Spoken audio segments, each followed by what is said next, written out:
Hello everyone and happy Tuesday. I keep mistaking today for Monday, I think, because we had yesterday off, and when we have one day off it kind of just throws me off for the rest of the week.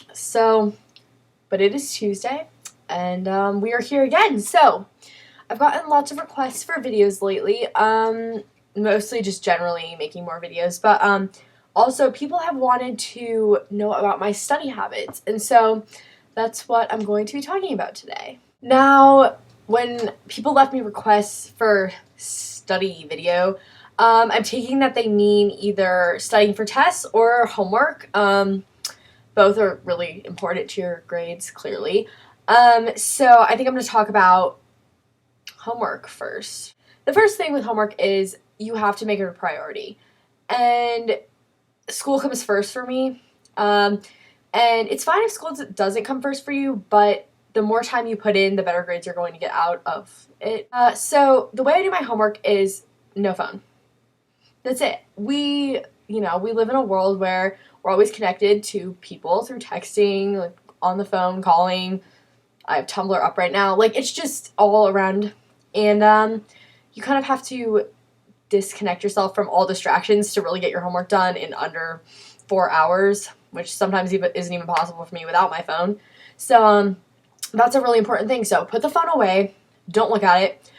Sometimes what I do is I'll do one subject and then I'll reply to all my texts and then put it away again, do the next subject, and then reply to all my texts again. And that's just the kind of way I break up my homework and get through it.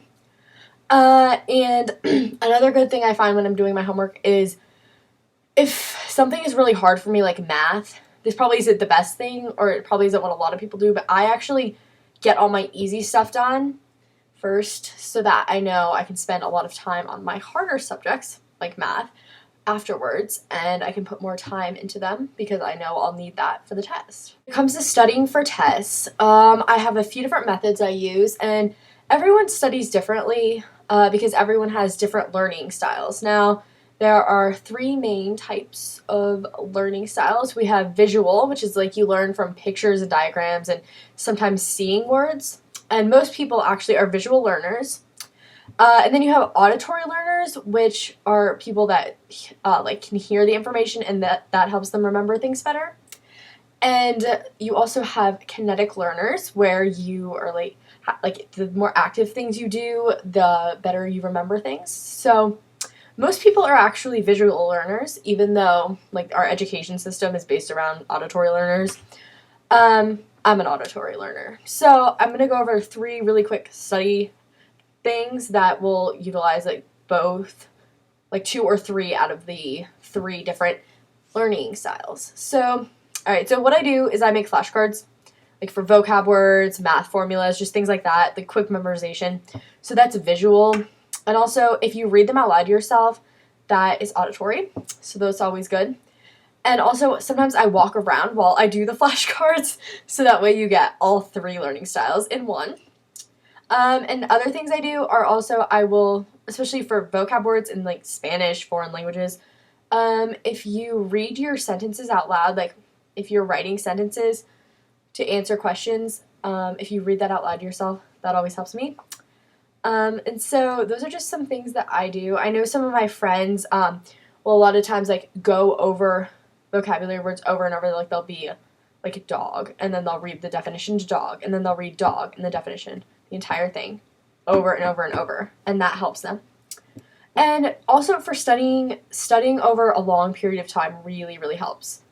I know you hear it over and over again, but that is one of the most important things you do, is just repeat it every night for a week before the test. And don't try to cram, because it doesn't work. I know some people say that they can cram, but it just scientifically proven not to work. So, start studying early and use use flashcards, use jumping around while memorizing information if you need to.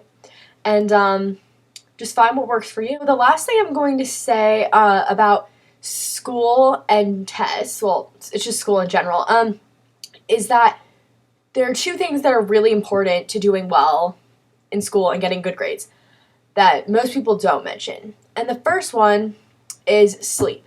Sleep is really, really important to, getting that information to stick in your head that you've learned the day before. And so actually, if you stay up really late cramming for a test, you're going to do not as well as you would do otherwise if you had just studied a little bit and then went to bed and slept, because your brain actually uses the time that you're asleep to process. My nice processing thing going on.